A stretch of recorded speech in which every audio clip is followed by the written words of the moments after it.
A vos, Jaircito. ¿Yo bien? Bien, Excelente. ¿vos? Bien, tranquilo. Bueno, Bueno, muchachos, arrancamos. Vamos al Arrancamos.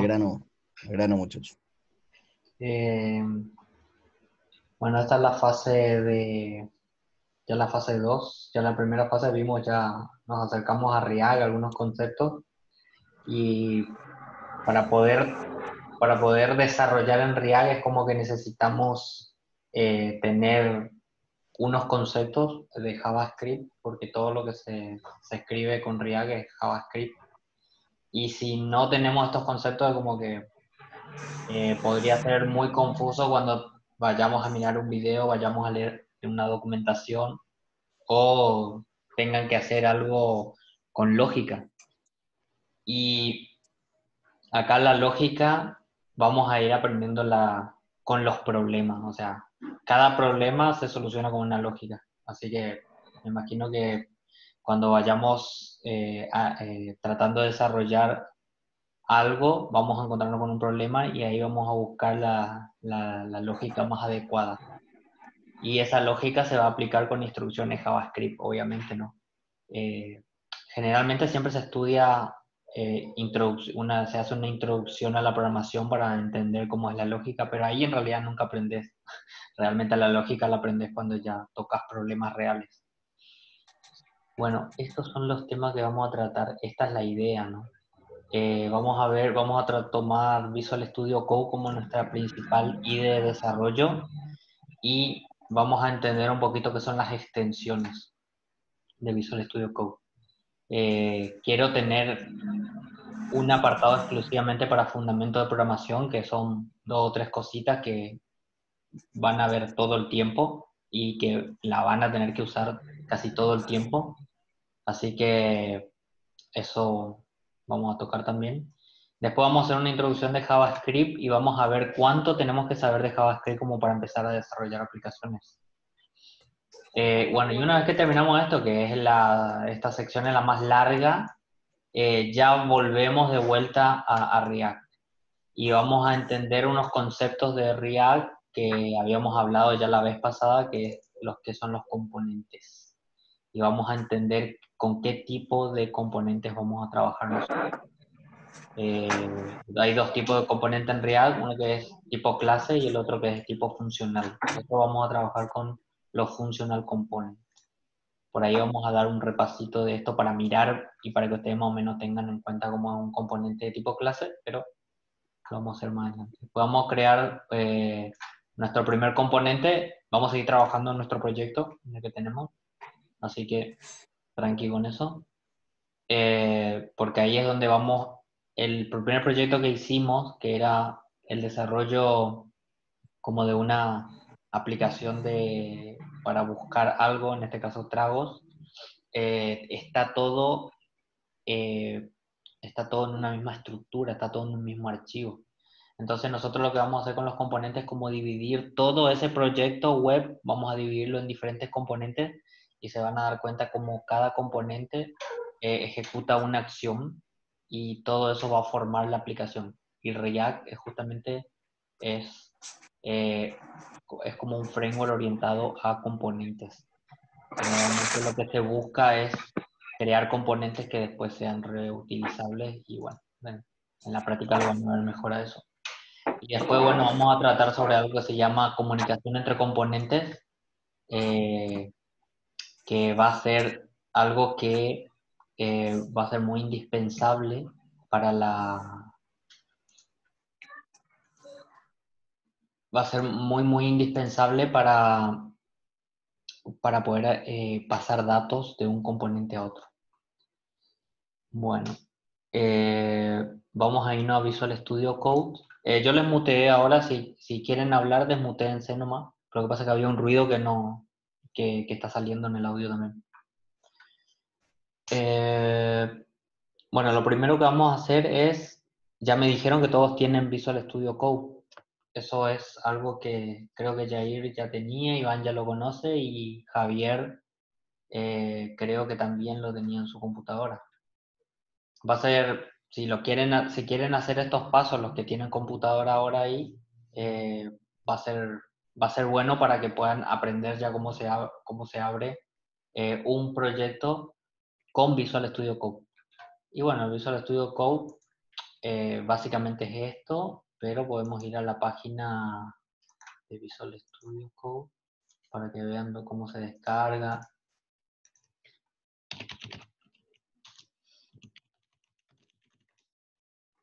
Todo eso que ya me imagino que ya lo hicieron. ¿Tenemos que entrar a Visual Studio o nos vamos a usar la computadora? Ahora no hagan nada todavía. O sea, yo les estoy mostrando dónde pueden descargar Visual Studio Code. Esta es la página oficial, esta es la URL. Ustedes ya la van a tener con el video cuando la vuelvan a mirar. Sí, Y Javi está usando mi notebook, así que él tiene instalado ya el Visual Studio Code. sí, yo vi que tenía, así que tranqui.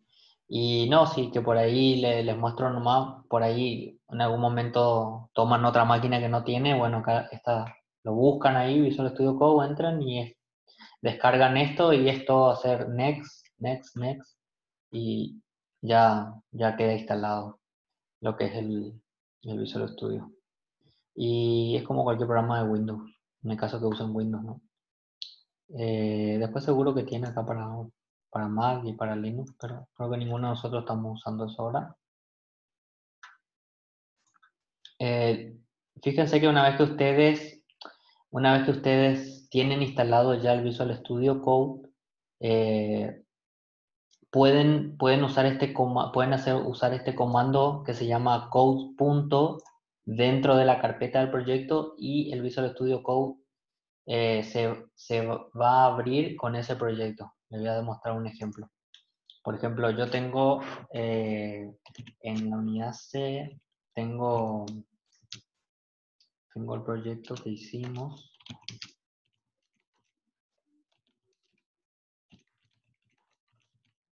Fíjense, me voy a ir al proyecto que se llamaba, creo que lo tenía dentro de React o algo así. React Web App. Y me voy a ustedes ya saben ya cómo ir por consola para abrir un proyecto, eso ya vimos la vez pasada. Cuando me refiero a consola me refiero a esto que está acá. Y acá creo que en este archivo, acá tengo el que mi primer app se llamaba. Entonces me voy cd mi primer app. Y si ustedes ejecutan este comando que está acá, que dice code punto, en este lugar,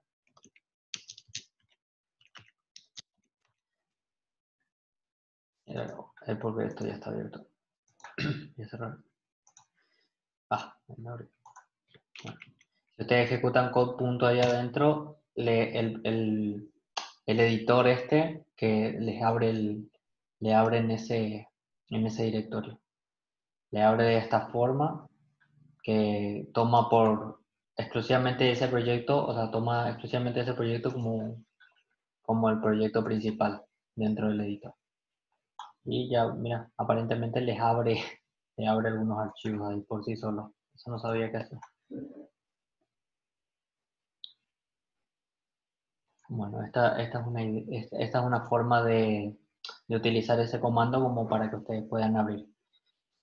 Ahora, la verdad que me hubiese gustado que Javier tenga realmente la computadora ahí a mano, así podíamos ya instalar algunos complementos, pero si pueden hacerlo tanto Iván, porque vos Iván no vas a tener estos complementos porque vos nunca trabajaste con React. Así que capaz que... Pero te dije justamente por eso, para aprenderla. Bueno, y prendela, estamos en una clase de programación. Es importante tener la computadora disponible. Pero puedes dejarlo y después verlo en el video.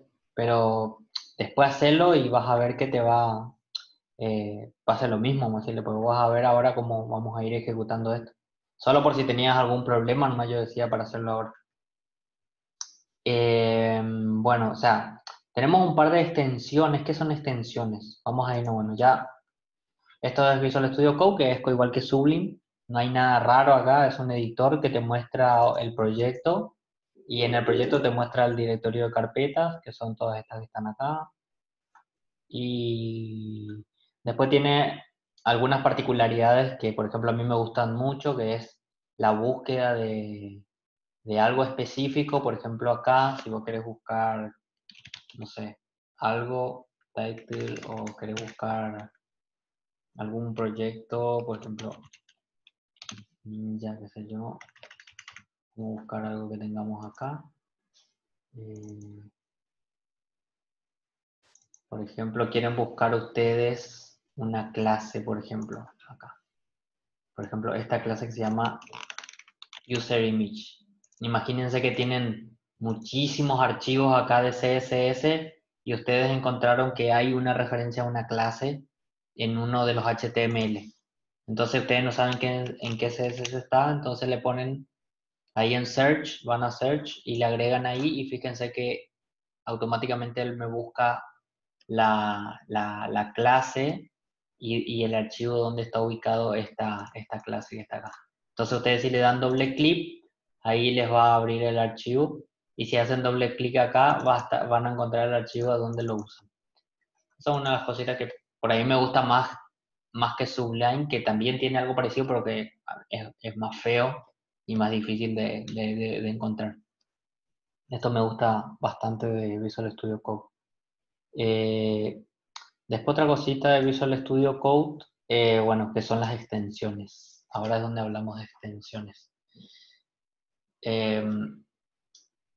Me acuerdo que ustedes, o sea, me acordé de estas extensiones y me gustaría que la usen, porque me acordé que cuando estuvieron desarrollando cuando estuvieron desarrollando acá con el Sublime, me di cuenta como que les costaba mucho ordenar el código que estaban usando y por ahí eso hacía de que sea ilegible el código que estaban teniendo, no sabían cuándo se abrió un div, cuándo se cerró otro div y les costaba mucho eso, ¿viste?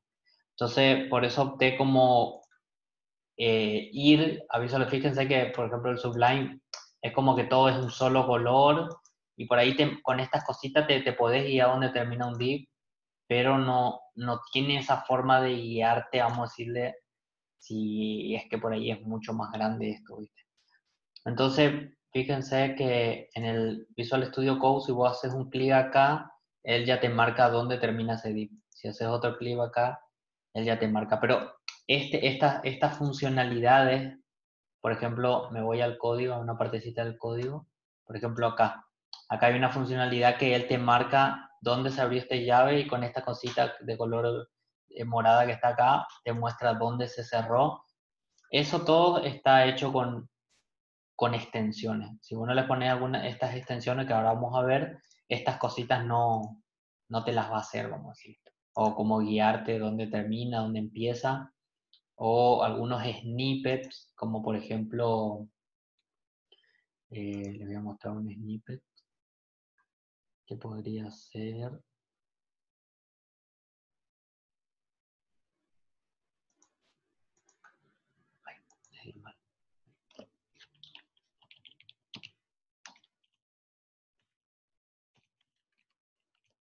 Por ejemplo, un snippet, por ejemplo, si pones, creo que si le ponías 2 puntos, HTML, si le ponías HTML5, que te aparezca toda una estructura de HTML o entre algunas cositas como por ejemplo en algunos snippets como por ejemplo crear un import o crear un componente así. No, esto es prototype. Esto por ejemplo importar un componente de React. Hay uno que te crea, inclusive todo está así, te crea todo esto, que ahora no me acuerdo cómo se llama, creo que es import funcional, algo de...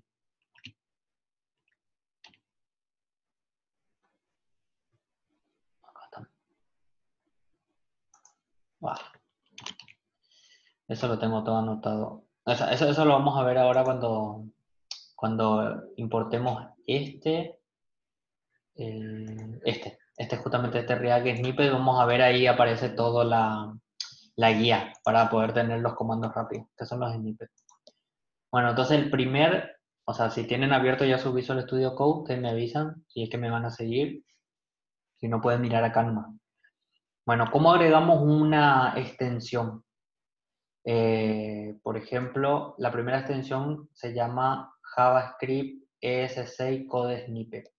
Entonces, yo voy a copiar esto acá, me voy a mi Visual Studio y voy a la parte de extensiones, que son estos cuadraditos, y le pego acá, o sea, y copio acá. Ahí él va a buscar y fíjense que este es el snippet. A ustedes, esta partecita ahora dice un install porque yo ya lo tengo instalado. A usted le va a aparecer install y ahí le dan ustedes instalar.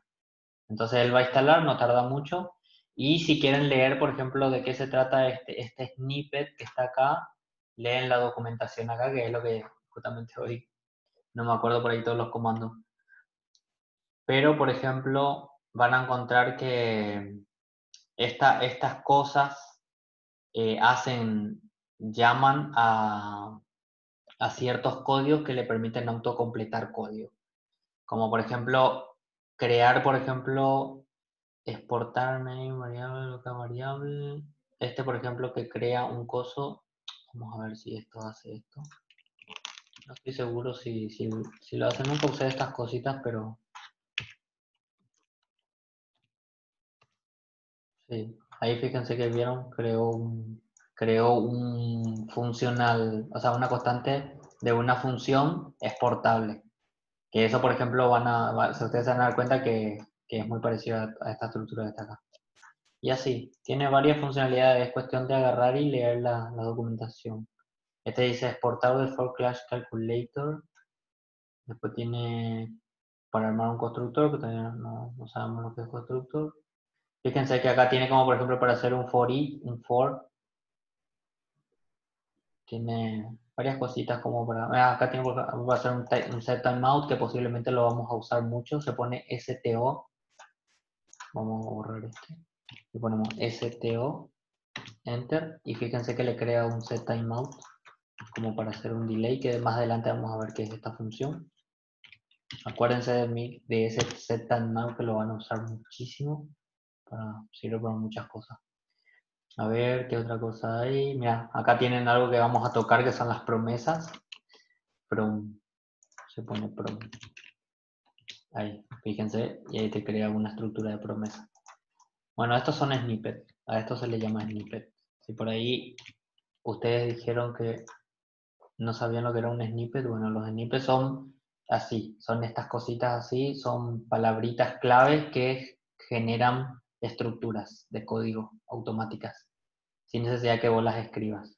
Por ejemplo, una cosa que se usa mucho en JavaScript es este console, a ver, este console info se usa mucho, este console log se usa mucho. Entonces se pone CLG, dice. Vamos a poner CLG y ahí desaparece este. Después hay uno que yo uso mucho que se llama, yo le pongo log generalmente así y uso que está acá, creo que es sí, que me genera una estructura así de log, que es como más elegante nomás. Eso vamos a verlo también después para que sí. Bueno, ese es uno de los snippets muy útiles que vamos a usar. ¿Alguno tuvo algún problema en entender esto? De este snippet, de esta extensión. No.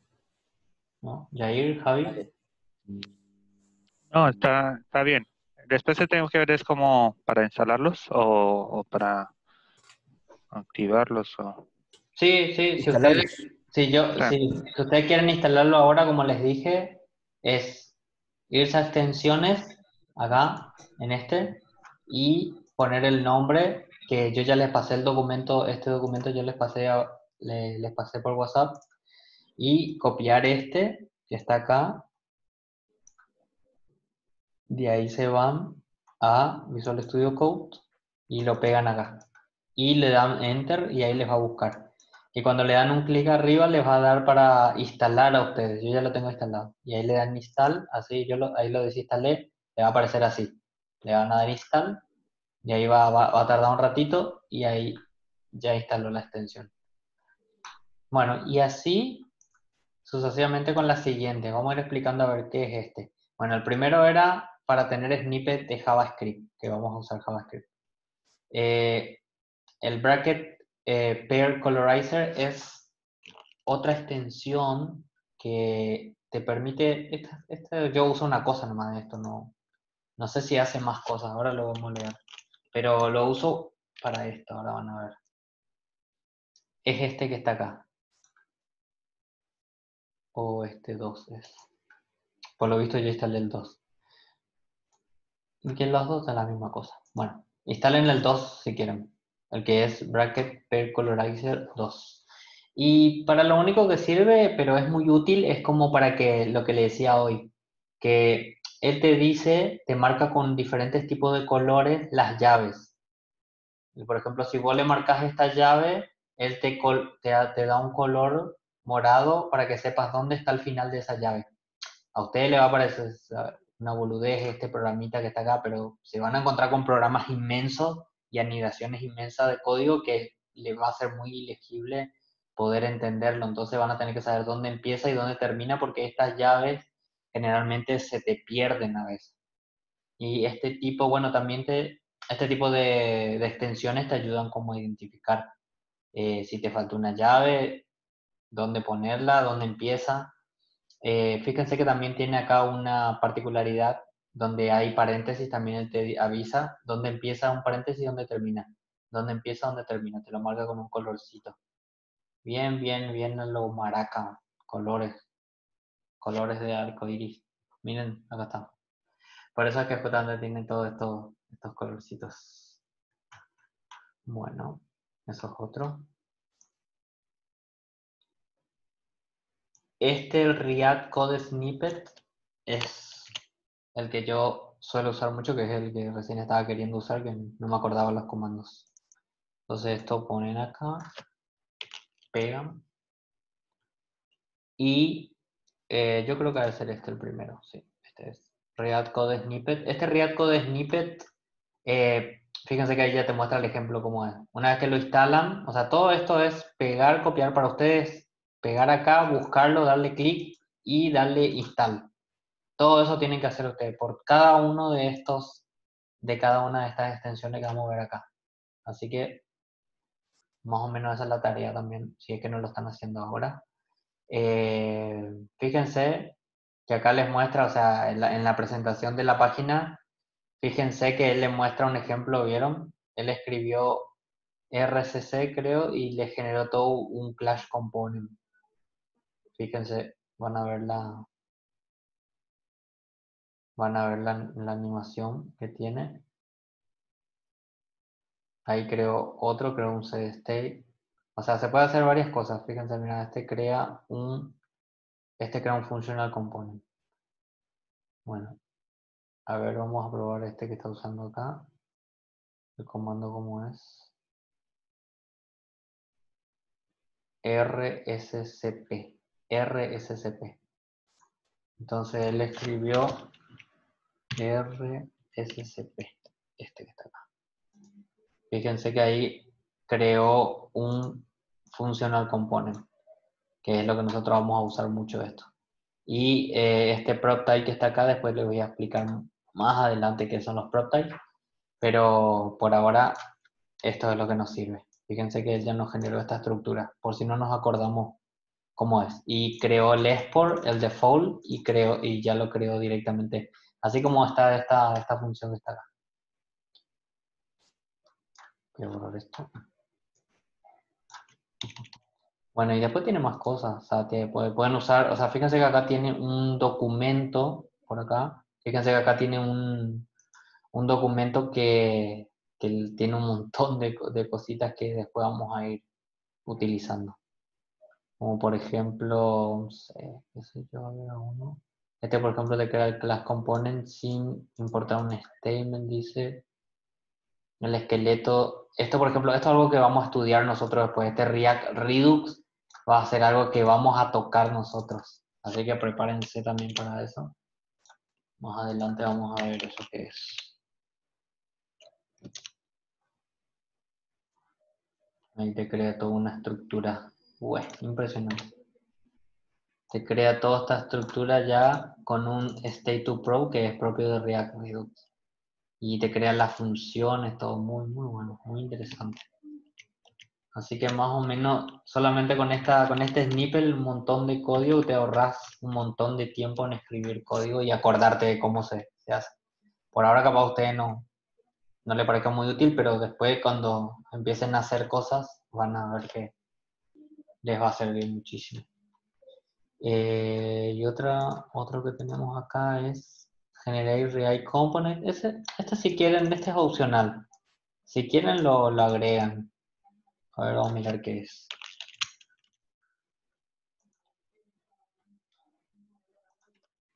Vamos a mirar. No, esto si quieren no lo instalen. No lo instalen a este. Generar React Component. Pues lo que pasa es que ya podemos usar el React Snippet para hacer estas cositas. Creo que esto te permitía como crear un componente, crear el nombre de un componente y después él te autogeneraba el componente. Pero por ahora no. Si quieren instálenlo, pero no. Yo lo tengo desinstalado. Directamente prefiero hacer yo el componente y no que me lo genere el solo. Así que si quieren obviar este, no hay problema. Bueno, acá viene el más importante de todo. Este es el prettier, que es, este sí es lo mejor que tiene Visual Studio Code, el prettier. Bueno, este prettier que está acá te autoformatea el código al guardarlo. Es muy, muy, muy grosso. O sea, vos por ahí tenés, a ver por ahí lo tenés, no sé, qué sé yo. Por ejemplo, vos te mandaste cualquiera, por ejemplo acá, pusiste esto así, así, así. Creo que él debería de arreglarte todas esas cosas. ¿Vieron? Cómo él arregló todo. O sea, si vos ordenaste mal esto y pusiste así, él lo ordena. Lo que hace él es estandariza. ¿Por qué estandariza? ¿Por qué se usa mucho el prettier? Porque lo que él hace estandariza el código. ¿Por qué lo estandariza? ¿A qué me refiero con estandarizar? Cuando hay muchas personas trabajando en un proyecto, puede ser de que, por ejemplo, Iván esté trabajando por este título y yo estoy trabajando por estos inputs y Yair y Javi estén trabajando por estos botones. Entonces, Yair agarra y me deja este código así, Javier agarra y me deja este código acá para un lado y yo pongo, qué sé yo, los botones por acá. Entonces, lo que hace el prettier es cuando antes de subir el código, él lo ordena en el estándar que él sabe porque ya sabe que todos están usando prettier, entonces lo que él hace, lo estandariza el código para que la fusión de todas las partecitas que cada uno de los desarrolladores estuvo haciendo sea más automática y no cree conflictos. No cree conflictos. Ya van a ver cuando se genera un conflicto de código, que Iván ya lo conoce a eso, le hace parir eso, digamos. Así que el prettier es muy importante. Entonces, antes de subir este código a un repositorio de códigos donde todos estén trabajando, entonces lo que él hace, ¡puc!, lo ordena. Entonces, al ordenarlo, al interpretador de versionado de código le va a ser más fácil poder resolver algunas fusiones que él tiene que hacer de forma automática. Las que no las puede hacer de forma automática obviamente da un conflicto y hay que arreglarlas. Bueno, esa es la idea de usar prettier para estandarizar el código en el formato del código. Pero para que Prettier funcione así como yo lo estoy usando, que cuando yo le doy guardar el formatee, hay algo que hay que instalar, hay otra extensión. Bueno, lo que sí, ustedes agarran, ponen Prettier, lo instalan. Ahora vamos a configurar para que funcione así. Y para eso se viene esta última extensión que se llama Editor Config for Visual Studio Code, que es solamente simplemente instalarlo, lo buscan, es este que está acá, un ratoncito con anteojos. Lo único que hacen es lo instalan. Una vez que lo instalan, vamos a configurar nuestro printer. El printer de por sí no viene configurado por defecto que al guardar él ordene. No viene configurado con esa funcionalidad. Hay que hacerla. Entonces, para eso vamos a basarnos en esta extensión para que printer funcione así. Entonces, ¿cómo hacemos eso? Una vez que ya instalamos el printer, el editor config ya te da una interfaz un poquito más amigable para ver las configuraciones del Visual Studio Code. ¿Cómo vemos las configuraciones del Visual Studio Code? Nos vamos acá en File, Preferences, Setting. Ahí. Esto que están viendo así ahora de una forma mucho más amigable lo hace este que está acá, el editor config. Porque si no, todo esto que ustedes están viendo acá lo iban a ver en un formato que se llama JSON, o sea, en el formato JSON lo iban a ver. Entonces, el paso para llegar a configurar Prettier, para que al guardar el reordene el código es, vamos a traer de nuevo, lo voy a hacer de vuelta, es File, Preferences, Setting, y acá se van a Text Editor, y en Text Editor van a buscar la opción Formatting. Y acá en Formatting van a chequear este que dice Format on Save. Y esto va a estar así, posiblemente, y ustedes lo van a chequear. Y eso es todo. Solamente esa es la configuración que tienen que hacer. Bueno, solamente simplemente para instalar el editor configure es solamente para poder hacer, para que esto aparezca así, con un clic, con un check. Si no, iba a aparecer así con un formato JSON bastante choto. No me acuerdo si se podía ver con JSON. Había una forma, me parece. Acá está, por ejemplo, turn on, editor. No me acuerdo cómo era para verlo, cómo realmente aparece. Bueno, eso es todo, chicos, sobre la parte de extensiones. No sé si les quedó claro hasta ahí lo que vimos. Sí, señor. Yair, Javi.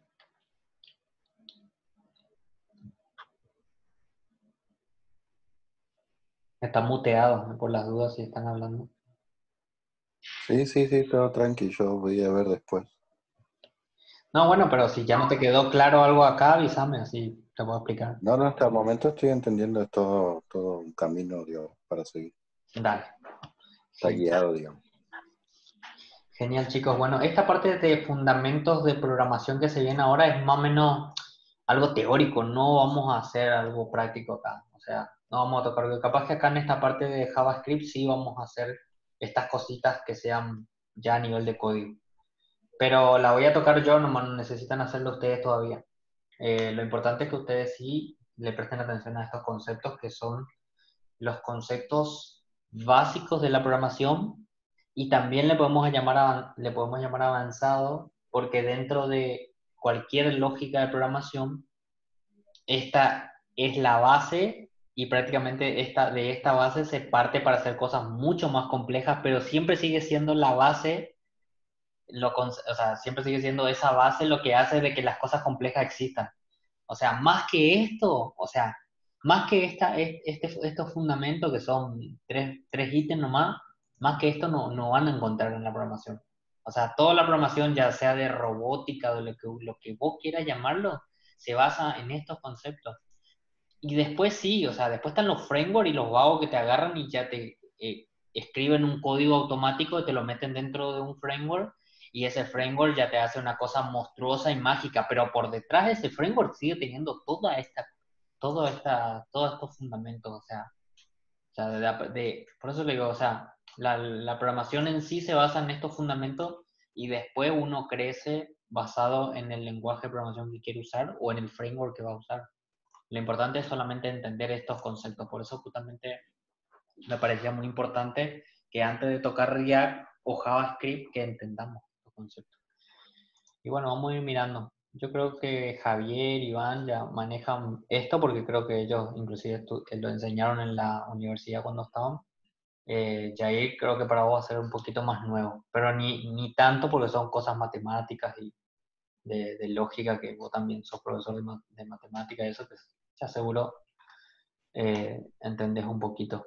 Pero bueno, los tipos de datos sí es algo propio de la parte de algoritmia, y las estructuras del flujo de control son propios de programación, así que ahí vamos a estar explicando, vamos a ver si se entiende de la forma como lo voy a presentar.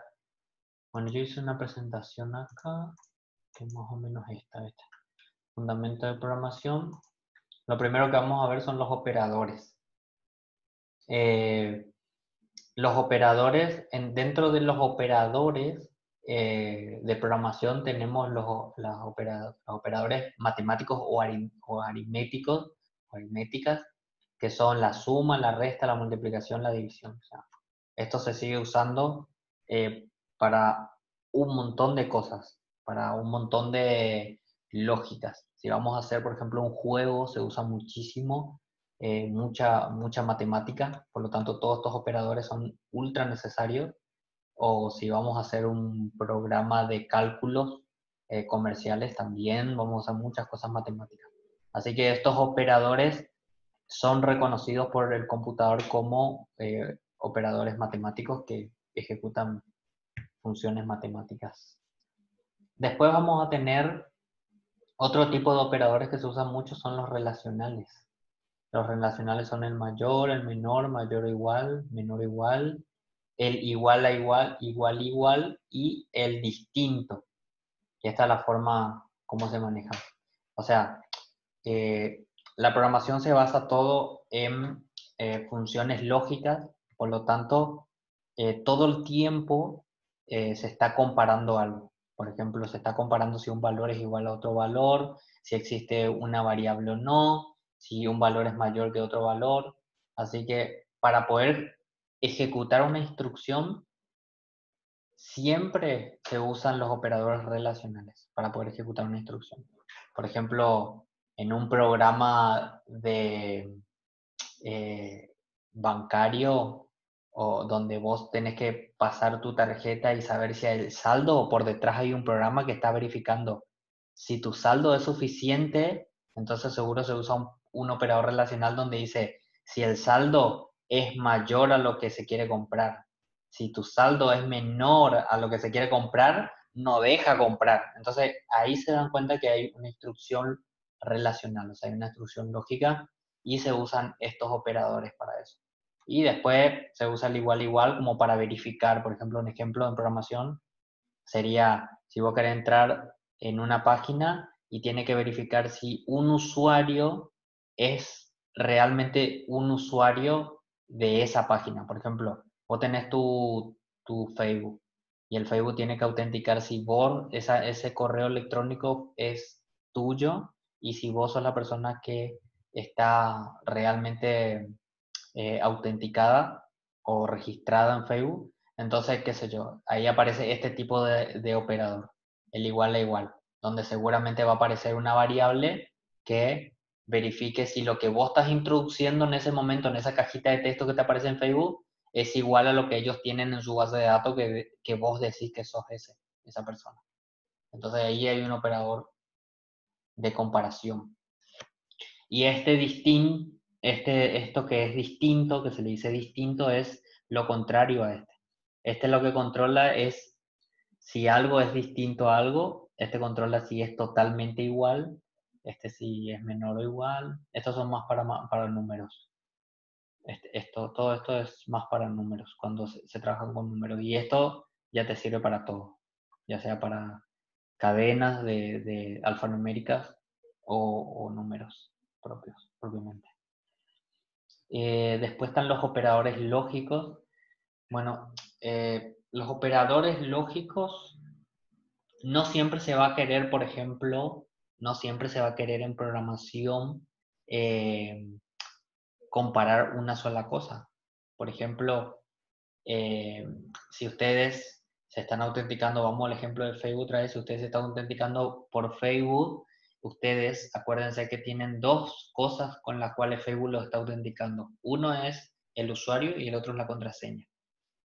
Entonces, cuando vos querés comparar si el usuario que estás cargando y la contraseña que estás cargando son las correctas, entonces se usan estos operadores lógicos, donde te permite meter dos preguntas lógicas y combinarlas, y se combinan con estos operadores.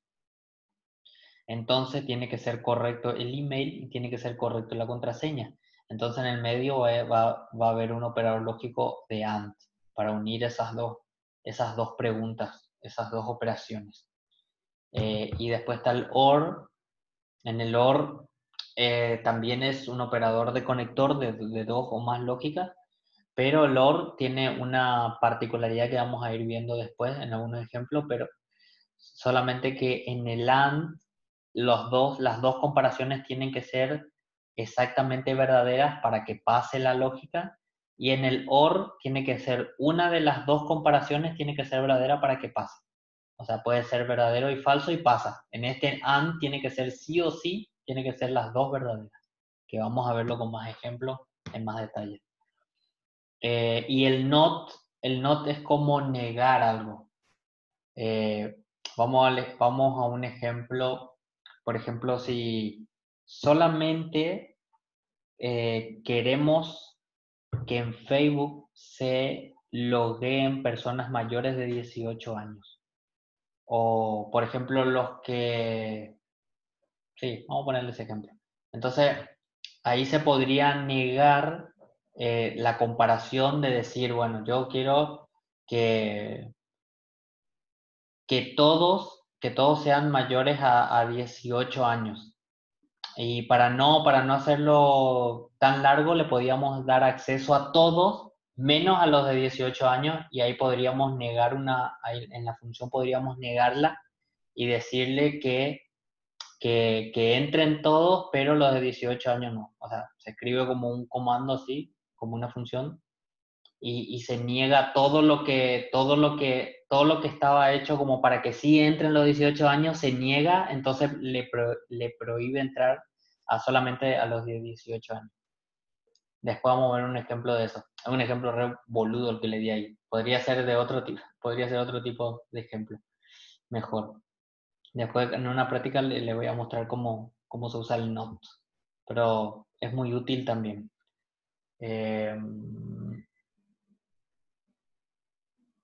Creo que eso es todo por la parte de operadores. No sé si tienen alguna pregunta acá, les parece muy, muy abstracto todavía. Ustedes me dicen. No, por mí está bien.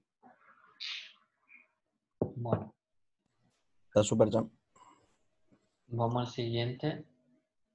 A ver qué tenemos.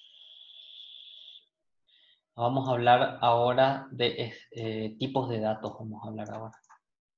Tipos de datos de una variable. Bueno, ya vamos a ver lo que son variables y constantes. Por ahora vamos a ver qué son los tipos de datos que puede contener una variable.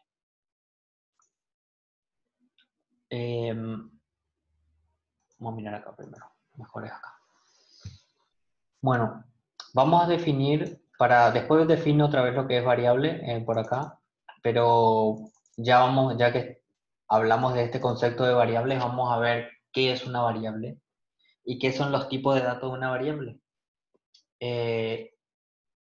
Las variables en el desarrollo son espacios que contienen una información.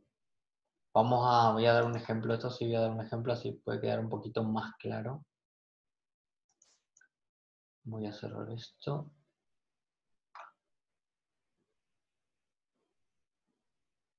Me voy a un workspace que tenía preparado por acá.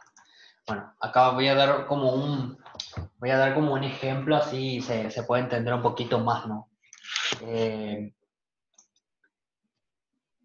Yo sé que para ustedes capaz inclusive ya usaron variables y inclusive capaz ya tienen una especie de concepto de lo que es una variable.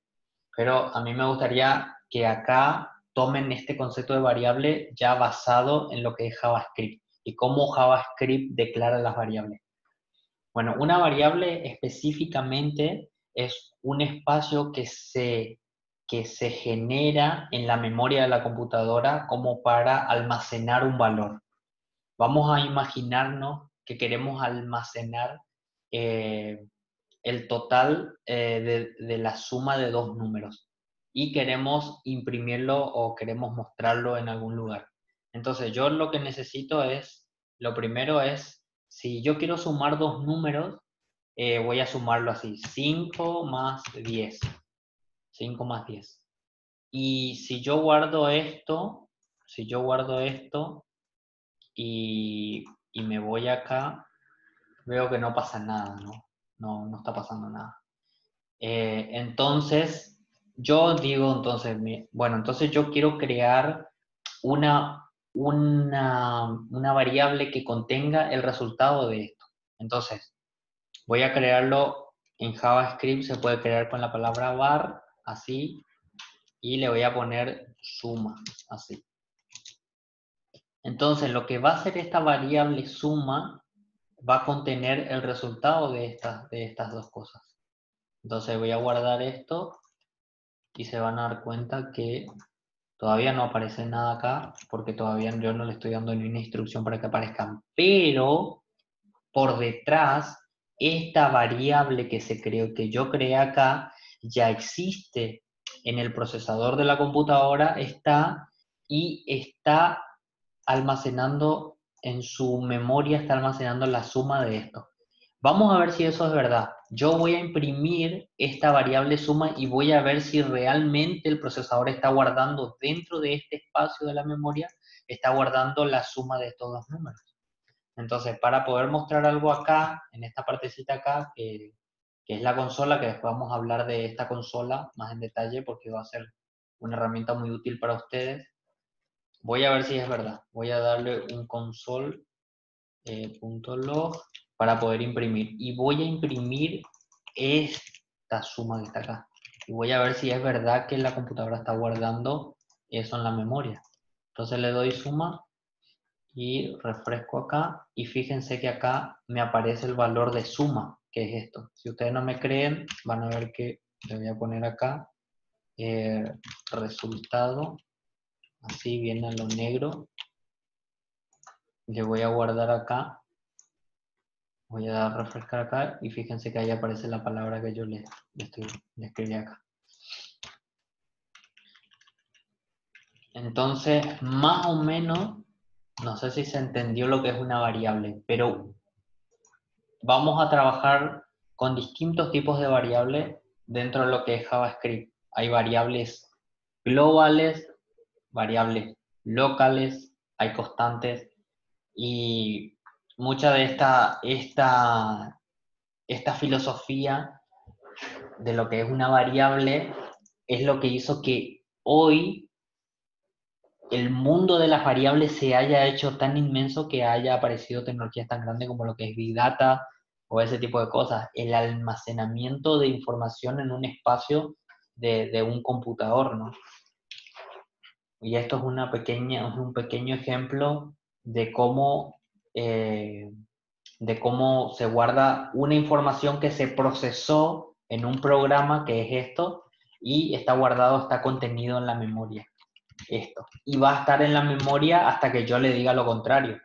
Entonces, si yo le digo en un momento acá a suma, le digo que sea 0, entonces yo voy a imprimir otra vez acá suma y vamos a ver qué hace ahí. Fíjense que acá era 15 y ahora es 0, porque yo le dije que sea 0. Pero este valor no va a desaparecer. O sea, esta variable que yo creé acá siempre va a estar en la memoria. Por más que vos le pongas 0 o le pongas nulo, lo que sea, él siempre va a existir en la memoria, una vez que lo creaste. La única forma que desaparezca es que borres la instrucción donde estás creando la variable. Bueno, eso más o menos es el concepto de variables. No sé si se quedó claro eso. Sí, señor. Bueno, y ahora vamos a ver los tipos de datos. Tipos de datos de una variable. O sea, los tipos de datos de una variable pueden ser booleanos, numéricos, de tipo string y de tipo arrays. Bueno, todo esto, ¿qué son todas estas cosas? O sea, ¿de qué me está hablando más o menos, no? Esto parte de convenciones, o sea, JavaScript creo que debe ser uno de los lenguajes que menos respeta las convenciones de qué tipo de datos está contenido en una variable, porque fíjense de que yo acá le pasé la sumatoria a dos números y él automáticamente me tomó como que suma, la variable suma ya es numérica, ¿entienden? Pero si yo le paso, fíjense que él es bastante inteligente, que si yo le paso esto así, estoy casi seguro que él va a hacer algo, porque él procesa cualquier cosa. Fíjense que él sumó y concatenó también la variable de string, o sea, una variable de cadena que está acá. O sea, esa es una de las cosas que tiene JavaScript que critican muchísimo, muchísimo los desarrolladores de lenguaje de más alto nivel como Java o como Python, que JavaScript te permite hacer cosas que realmente no deberíamos. Esto no debería de hacer, de que te pueda sumar un string a una variable que es numérica, es una locura. Pero bueno, hay lenguajes que como TypeScript o como Python donde vos le tenés que definir, voy a crear otro tipo de, este es un tipo de variable constante, bueno, vamos a crear así. Este LED que está acá es exactamente o muy parecido al var que recién usamos. Solamente que LED tiene una funcionalidad a nivel de... Tiene una funcionalidad como a nivel de... ¿Cómo le dicen a eso? Es como que él tiene un alcance, no tiene el mismo alcance como tiene var. O sea, var es como más global y LED es como más local. Pero por hoy creo que ya los dos casi son la misma cosa. En la última versión de JavaScript creo que es la misma cosa. Entonces todo el mundo dejó de usar var, así que nosotros no vamos a usar var, vamos a usar LED para definir la variable. Y en lenguajes de programación como TypeScript usan esto, donde definen el tipo de dato que va a contener suma.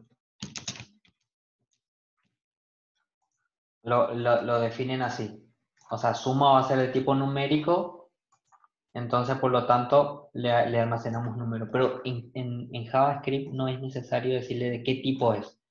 Pero de alguna forma es importante respetar las variables, de qué tipo son. Vamos a una variable booleana, vamos a un ejemplo de una variable booleana. Por ejemplo, podría ser, las variables booleanas son las de true, las que tienen verdadero o falso. Entonces las variables booleanas van a servir para hacer comparaciones justamente lógicas booleanas, de lógicas booleanas. Como por ejemplo, si existe un número, entonces va a ser true. Entonces se ejecuta una extensión, una función. Y si no existe ese número, entonces si da falso, entonces se ejecuta otra instrucción. Como por ejemplo, a ver, vamos a ver. Yo voy a crear una variable de tipo booleana que se va a llamar bool, así. Y la voy a inicializar con false, así. Fíjense que yo no le tengo que decir de que este es tipo booleano. Yo directamente al asignarle esto, ya el compilador sabe que esta variable es booleana, directamente. Y yo ahora le voy a hacer una instrucción if, le voy a preguntar si bool, por ejemplo, es igual a false. Así. Y acá le voy a decir si soy falso. Y esto del if todavía no lo vimos, pero ya lo vamos a ver. Soy verdadero. Bueno, estas variables de tipo booleana sirven para este tipo de comparaciones. Y en esto se pueden almacenar ciertos tipos de datos que se recuperan de alguna base de datos, se recuperan de algún cálculo, y después se generan instrucciones como esta. Fíjense que si yo ejecuto esto y yo acá declaré como falso, esta variable debería de imprimirme esto y no esto que está acá.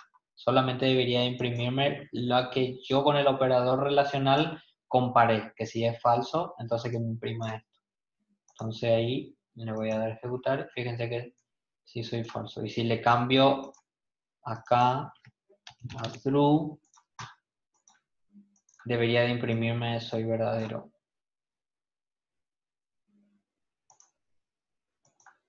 Miren, sí soy verdadero. Bueno, estas son las instrucciones lógicas para la cual se usan los tipos de variables booleanas. Las numéricas ya vimos más o menos, y los de tipo, ahora vamos a ver los de tipo string. Los de tipo string, mejor usarlo en inglés y no en español. En español serían cadenas de caracteres o caracteres. Y son prácticamente estas sí se usan como para almacenar valores como nombres, o sea, letras, en realidad letras. Por ejemplo, voy a almacenar voy a crear una variable de tipo string que va a almacenar un mensaje, por ejemplo. Mensaje. Y este mensaje va a ser este, por ejemplo, que está acá. Y esta es la forma de definir un tipo de variable de tipo string, así como está acá. Y esta variable yo la puedo usar en vez de esto. Inclusive le puedo poner mensaje falso. Y este se llama mensaje falso. Y voy a crear otro que se va a llamar, por ejemplo, mensaje, que sería esto. Este sería mensaje verdadero. Y puedo usar esta misma variable acá. Ya no necesito, fíjense de que los tipos de datos string pueden almacenar tipos cadena de datos, y esa misma variable ya se puede usar dentro del programa. Entonces el resultado va a ser exactamente lo mismo. Tiene que imprimirme este mensaje que está acá. Ejecutamos y fíjense que es el mismo. Le voy a poner false para que ustedes vean. El resultado. Y él lo único que hizo fue tomar de esto. Bueno, los tipos de variables de tipo string sirven para guardar datos. También sirven, más que nada sirven para guardar, cierto, por ejemplo, el nombre, el apellido, no sé, todo lo que se imagine usted que podría ser texto. Son los de tipo string, mensajes. Esos son los tipos de datos de tipo string, y después ahora tenemos los de tipo arrays. Los de tipo array en español serían arreglos o vectores. Vectores también se lo conoce en fundamento de programación, se lo conoce como vectores. Bueno, y estos arrays es una de las cosas, esto es el corazón prácticamente de los tipos de datos, de las estructuras de datos. ¿Por qué hablamos por qué decimos que es como el corazón? Porque generalmente todo, todo en lo que es programación se basa en listas. Y estos de tipo array sirven para hacer listas de datos. Entonces, por ejemplo, ¿cómo se definen los arreglos? Se definen así. Soy un arreglo, le voy a poner acá. Soy un arreglo. Y se definen con estos corchetes que están así. Y este va a ser un arreglo. Dentro de este arreglo se podría usar diferentes tipos de datos otra vez. Por ejemplo, le voy a poner 4, le voy a poner 5, le voy a poner 6, y después le voy a poner, de vuelta le voy a poner soy letra, y así. Le podemos poner diferentes tipos de datos. Bueno, lo que sí, que esto que está acá es un arreglo, es una lista de elementos. Estos son elementos. Todo lo que está acá, cada una de estas cosas son elementos de este arreglo que se llama soy arreglo. Ahora ustedes van a ponerse a pensar, ¿para qué yo necesito los arreglos si lo puedo hacer con otro tipo de variable? Lo único que agarro es y hago esto. Se dan cuenta que no se puede hacer, o sea, le va a dar un error si quieren hacer eso. Así que no se puede almacenar en una variable, no se puede almacenar otras cadenas separadas por en este caso por un delimitador que es la coma. Si ponemos, por ejemplo, acá adentro, coma, se podría hacer y van a ver que es válido, pero cuando vos querés, por ejemplo, agarrar exclusivamente que podría ser una A y este podría ser una B, y vos le decís a esta variable, yo quiero que me deje el último elemento, él no va a saber de qué le estás hablando, porque para él es todo esto un solo elemento. Entonces por eso se usan los tipos de arreglo para usarlos como listas. Entonces cuando vos al usarlos como listas, yo le puedo decir, por ejemplo, que me devuelva este último elemento a este arreglo. O le puedo decir que me devuelva toda la lista también. Pero, por ejemplo, yo quiero que me devuelva este último elemento. Entonces, ¿cómo los arreglos tienen como un mecanismo para acceder a cada uno de sus elementos a los cuales se le llama índice? Esos índices te permiten como, por ejemplo, entrar, obtener el valor de cada uno de estos. Y esto que ahora les voy a mostrar, yo quiero acceder a esto. ¿Cómo le digo a la variable esta que me muestre este dato? Entonces yo le voy a decir, por ejemplo, voy a poner un console log acá, y le voy a decir, este es un arreglo. Primero lo voy a imprimir, así completo, para ver qué pasa. Esto voy a comentar nomás.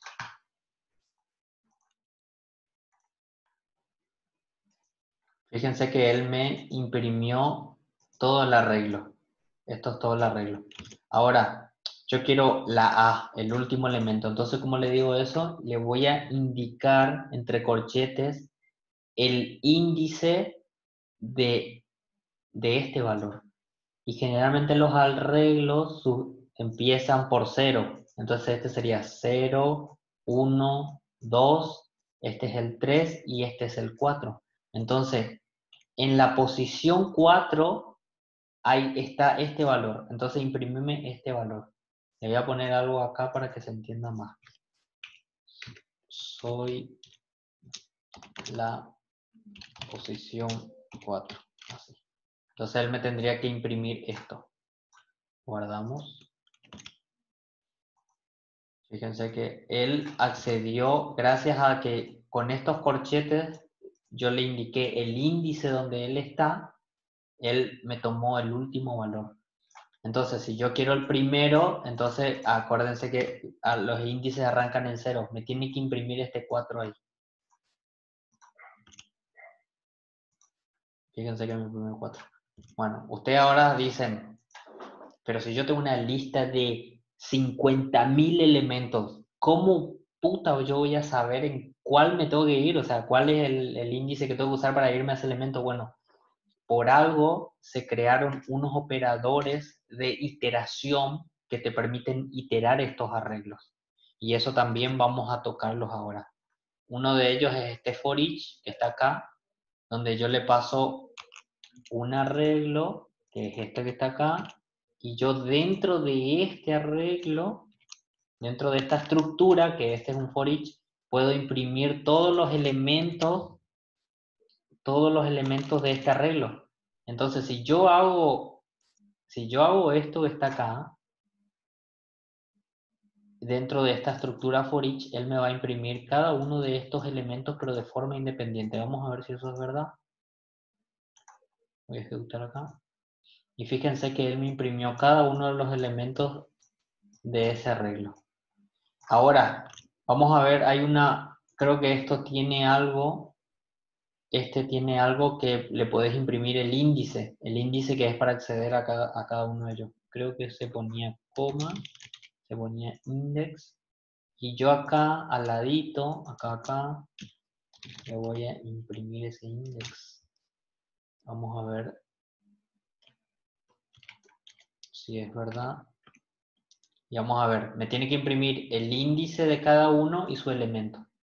Vamos a ver si lo hace. Y ahí vieron bien. Esto, el índice, es la forma como ustedes podían acceder a cada uno de los elementos. Y fíjense que yo le imprimí acá. Fíjense como les dije. Empieza en 0. 0, 1, 2, 3, 4. Y cada uno de estos son sus elementos de estas posiciones que están acá. Esto es como el ajedrez, ¿viste? En el ajedrez vos tenías las coordenadas y podías acceder a un cierto punto del tablero. Bueno, es algo muy parecido a eso.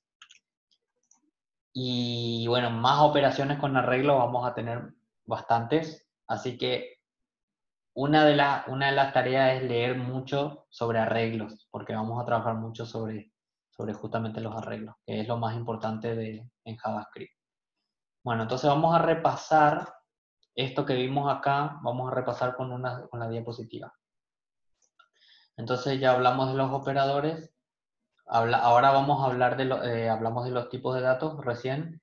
Es como decirle a la computadora qué tipo de contenido tiene una variable o una constante, que es lo que ya les dije a ustedes. Fíjense que acá hay un ejemplo con let de una variable que se llama salario y se le asigna 1500. Y eso él lo toma como de tipo numérico.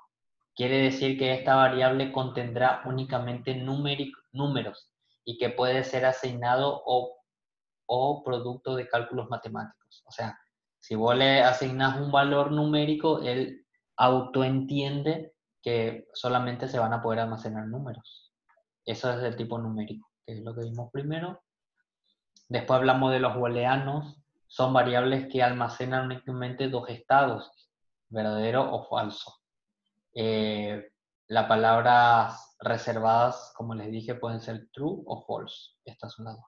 Fíjense que acá se define con let también el tipo de la variable y se le agrega y se le asigna un valor verdadero. Fíjense que acá hay un ejemplo con TypeScript donde se define con let también.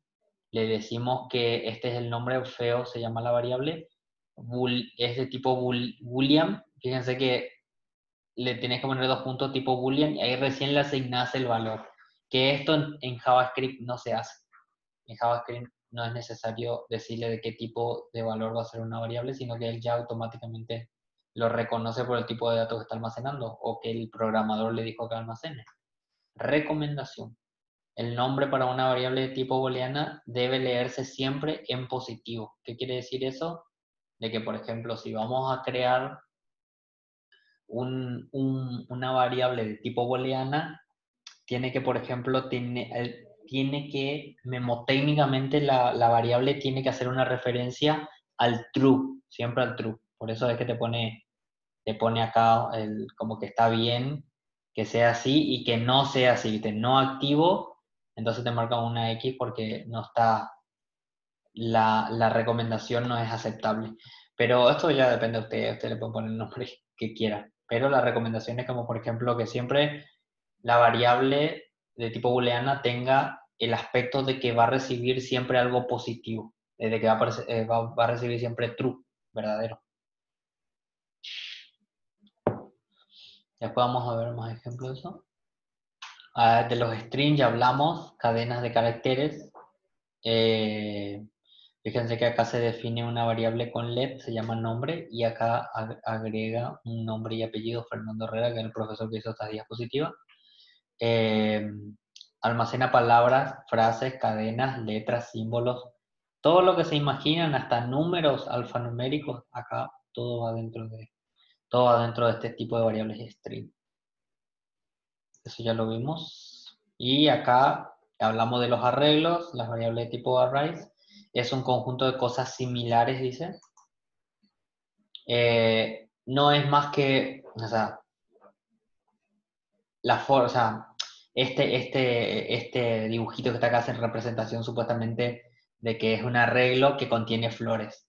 Y acá dice, no es más que una colección de flores. O sea, demuestra que supuestamente las variables de tipo arreglo pueden contener una cantidad de cosas, una cantidad de objetos. En este caso, por ejemplo, LED se define con LED, flower, y se define entre corchetes que va a ser como el contenedor vacío. Y cuando le empezás a asignar cosas, como yo le mostré hoy, le ponen LED, flower es igual a los corchetes y ahí le van asignando cosas. Pero fíjense de que esta diapositiva supuestamente dice que solamente se pueden almacenar datos similares, pero en JavaScript no, JavaScript rompe las convenciones. Y vieron que en JavaScript yo almacené numéricos y también almacené alfanuméricos. Les estoy mostrando de esta forma porque JavaScript muchas veces no se basa en la forma estándar de manejarse de las cosas. Fíjense que él dice no es más que una colección de flores, pero acá en no solamente flores, en JavaScript no solamente flores se pueden almacenar acá, se puede almacenar maceta, agua y un montón de cosas. O sea, diferentes tipos de objetos puede almacenar un arreglo en JavaScript. Muy diferente a lo que pasa con Java o con Python, que si vos definiste de que va a ser de tipo numérico, no se va a poder hacer esta locura que yo hice acá en otros lenguajes, de poner string y poner números a la misma vez. Ahí se dan cuenta que JavaScript es como un lenguaje más amistoso, pero hay muchas cosas más que JavaScript hace que parezca amistoso, así que van a darse cuenta con el tiempo de que es como bastante amigable JavaScript, que te deja hacer cosas y no te las rompe, no te da errores por todos lados como en otros lenguajes. Bueno, acá está lo que yo le explicaba hoy, donde puedes definir la variable de tipo flores y fíjense que estas son las posiciones, cómo se pueden acceder. Y acá está un ejemplo de primera flor, que yo quiero acceder a la primera posición, creó una variable primera flor y le asignó estos, me olvidé de explicarle qué son estos es igual. Estos es igual que están acá es la forma de asignar un valor a una variable. Este es igual que está acá es muy distinto, pero muy distinto, tengan muy en cuenta, a esto que está acá, que vimos en los operadores relacionales. Esto es de comparación y esto es de asignación. Esto de asignación. Y eso es lo que está haciendo acá. Está asignando del arreglo flores la posición 0, está almacenando este valor dentro de esto. Y cuando se imprime esto, se va a imprimir rosa. Así. Especifica la posición del elemento que deseo. Bueno, hasta ahí es toda la parte del tipo de datos de una variable. Díganme ustedes qué les pareció. Si quieren, dejamos hasta acá. Ustedes me avisan. Perfecto. Hermoso. Maravilloso. Y sí, creería che, que para no ir... Ok.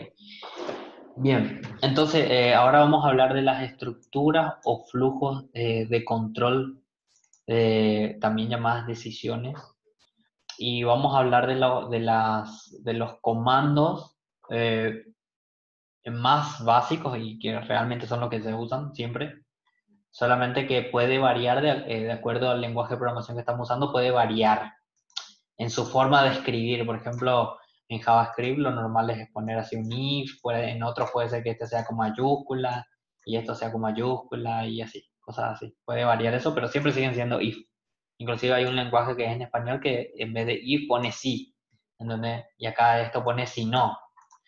Pero generalmente en los lenguajes que están desarrollados por compañías de Estados Unidos van a estar en inglés. Las instrucciones, generalmente todas las instrucciones están en inglés. Bueno, podremos hablar de flujo de control y podemos basarnos en esta presentación. Las estructuras de control, dice. Nos permiten poder decirles a la computadora qué acción tomar y qué camino seguir dependiendo de las condiciones y o decisiones. Como ven, acá tenemos la primera que vamos a hablar es de la expresión if, que es una expresión de condición. Y hoy estuvimos viendo este ejemplito que está acá, que más o menos es eso, justamente, ¿no? Es una estructura if. Esta es justamente una estructura if, donde yo le preguntaba que si el valor era falso de la variable vol, que yo la definía acá arriba, entonces él me imprimía un mensaje, y si no, este else que está acá es si no, él me imprimía este mensaje. O sea, si él no ejecutó esto, no entra esta instrucción directamente. Entonces ejecuta esta. Si esta instrucción es verdadera, si la comparación de esto con esto es verdadero, entonces él ejecuta esta instrucción.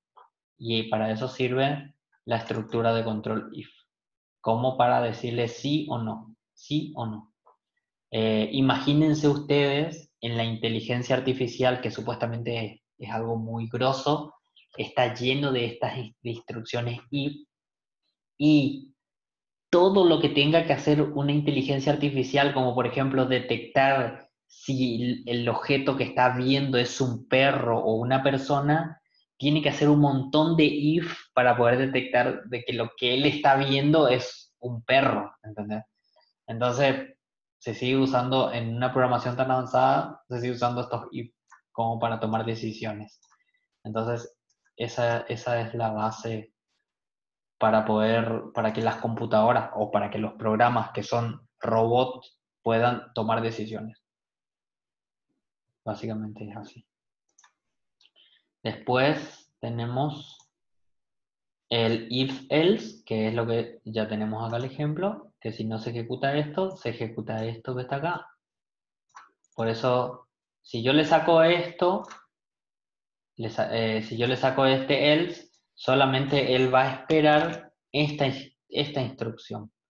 Y si le dejo el else, él sabe lo que tiene que hacer si no está respetando esta instrucción.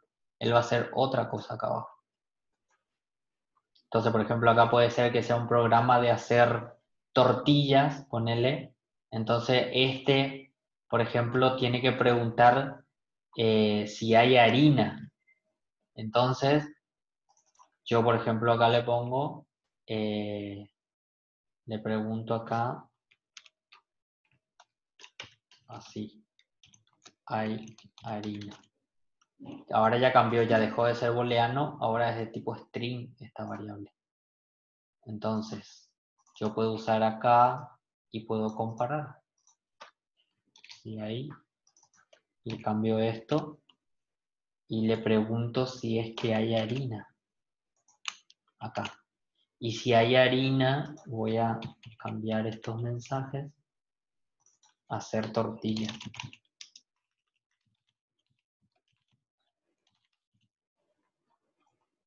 Y si no hay harina, muero de hambre. Así. Entonces, yo acá le digo que sí hay harina. Y le pregunto exactamente si está conteniendo ese valor, esa variable.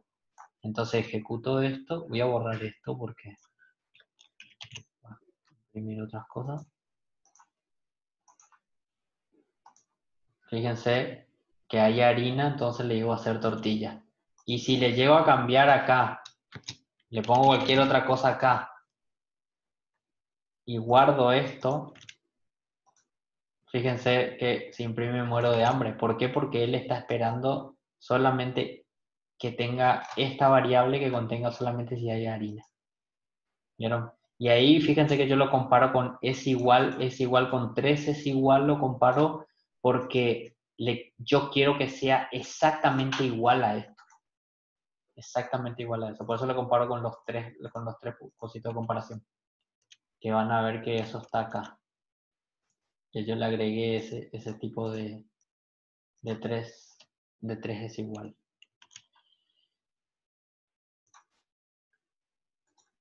Ese es el else. El if y else se puede anidar. Eso es un anidamiento. Es decir, una condición if podemos realizar otro if else, dice. Y así sucesivamente. Entonces quiere decir de que se puede hacer otro else y se puede hacer un if else. Vamos a ver si es cierto. Entonces yo acá puedo usar otro if y puedo poner otra instrucción acá. Y le puedo decir acá que él compare si vol, por ejemplo, es distinto a esto. Por ejemplo, ahí voy a usar el distinto, fíjense. Si es distinto a harina, y le voy a decir, voy a tirar otro mensaje nuevo acá. Ir a comprar, le voy a poner acá. Ir a comprar. Y esto tiene que ser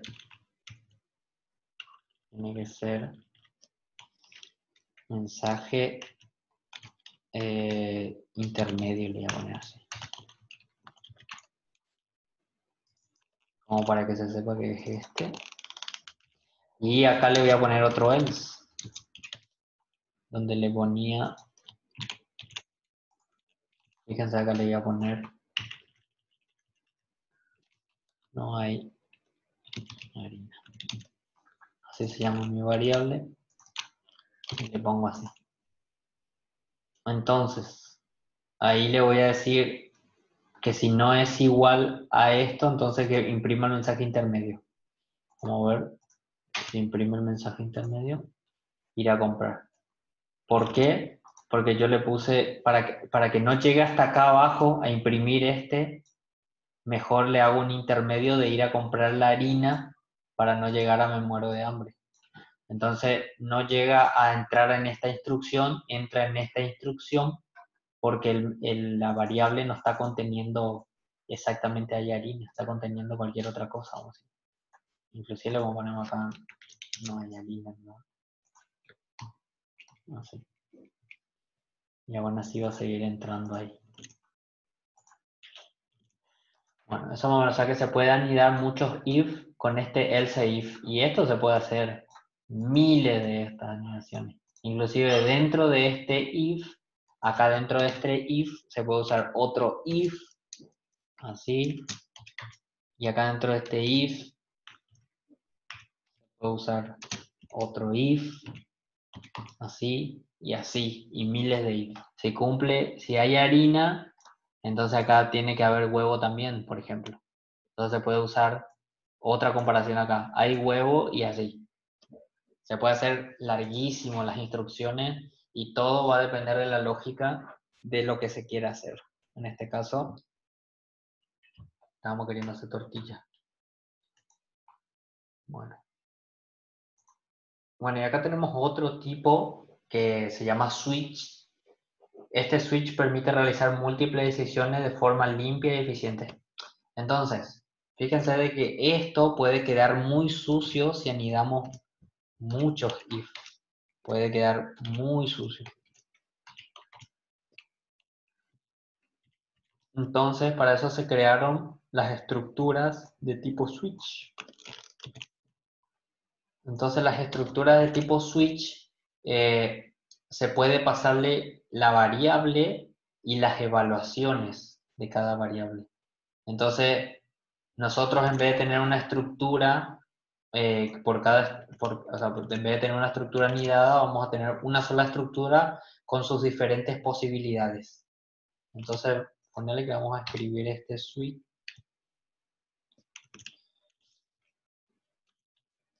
Acá está la estructura. Ahí está la estructura. Fíjense que ya esas extensiones que yo le agregué a esto, fíjense que ya me generó la estructura. Entonces yo le voy a decir que mi clave acá va a ser vol, que esta es mi variable. Y mis case, acá le voy a decir que este case es hay harina. Hay harina. Entonces me tiene que imprimir esto que está acá.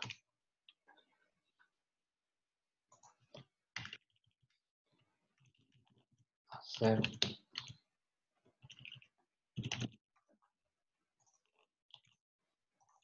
tiene que imprimir esto que está acá. Y por default, le podemos poner, generalmente estas estructuras, fíjense que tiene un default siempre. Y fíjense que también JavaScript me creó uno con default.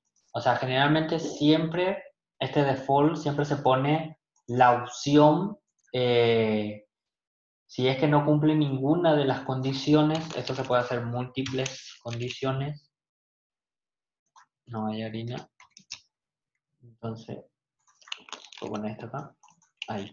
Y en este se puede poner esta condición.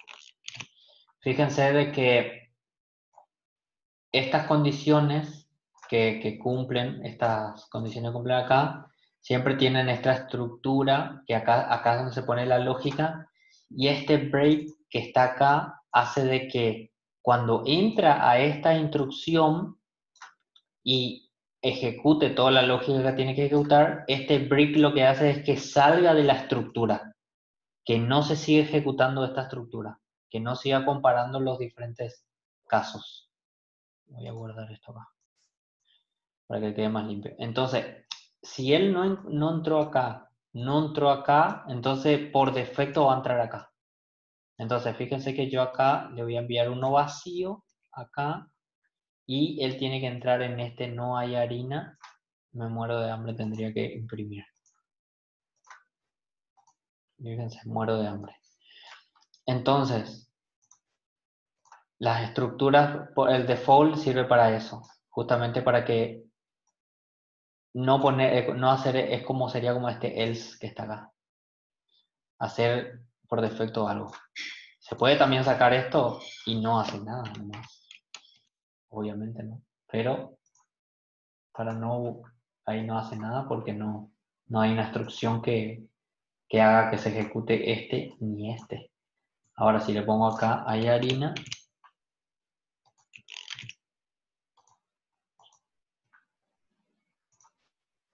Tiene que imprimir, hacer tortilla.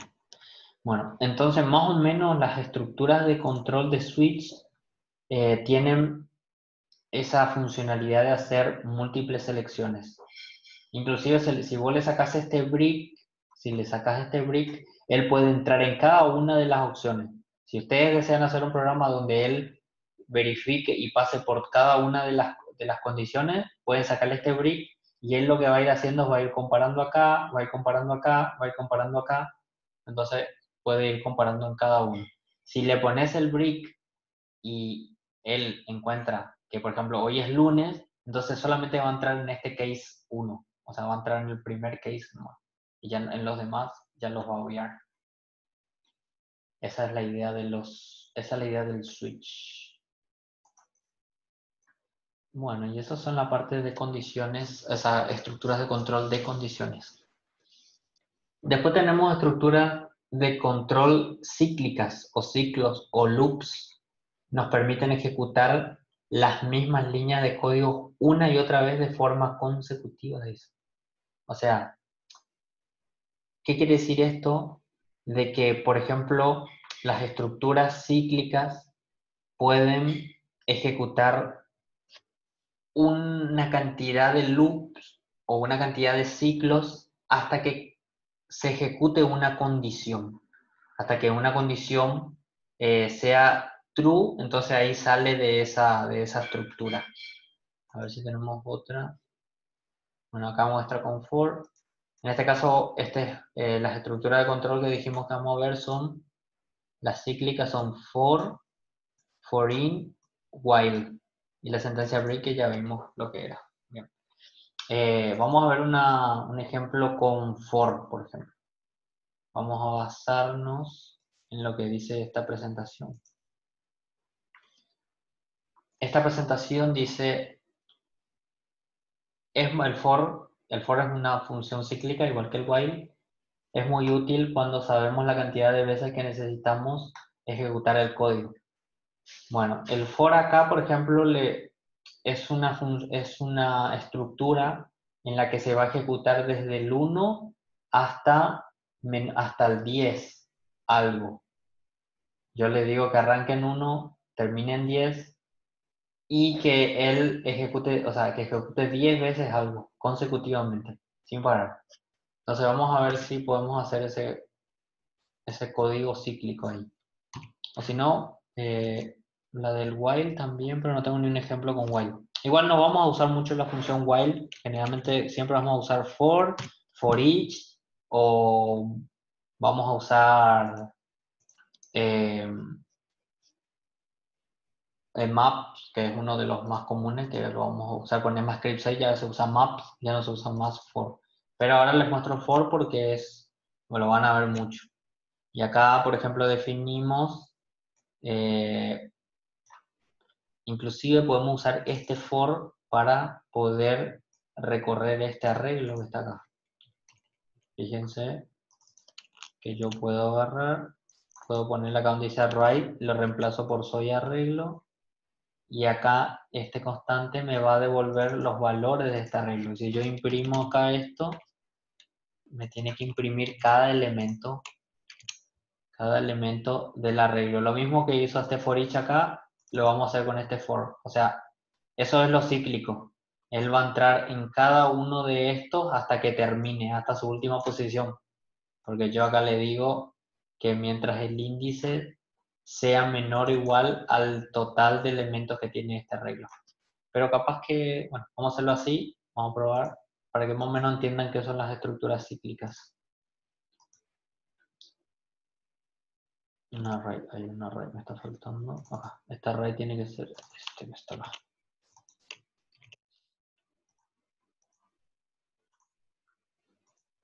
Fíjense que también hizo lo mismo, imprimió todo hasta el final, desde el primero al último, porque eso es lo que estas instrucciones le estamos dando acá. Desde el índice 0 hasta el final del arreglo, que es len, que eso toma el último, el len es como sería el total de elementos que tiene este arreglo. Si yo, por ejemplo, tomo, por ejemplo, le voy a dar un console log y le pongo len, fíjense que él me tiene que imprimir acá 1, 2, 3, 4, 5. Este len me tiene que imprimir 5 elementos. Fíjense, me imprimió 5. O sea, el len lo que hace es contar la cantidad de elementos que tiene un arreglo. Eso es el len. Que es esto que está acá, que está ejecutando del arreglo len. Bueno, y todo esto que está acá es la estructura para poder recorrer este arreglo. Fíjense que es muchísimo esto. Y esto hoy por hoy se hace mucho más fácil con lo que es for each, que ustedes vieron acá, que se hace con simplemente esta forma. Y con otro que se llama maps, que es parecido al for each, que después vamos a ver eso. Bueno, y más o menos esa es la idea de las estructuras cíclicas. Podemos tener más ejemplos y esto se puede extender muchísimo más, pero lo mejor va a ser que ya después lo veamos un poquito más con un código de React y en situaciones reales. No sé si tienen alguna pregunta hasta acá para poder cerrar esto.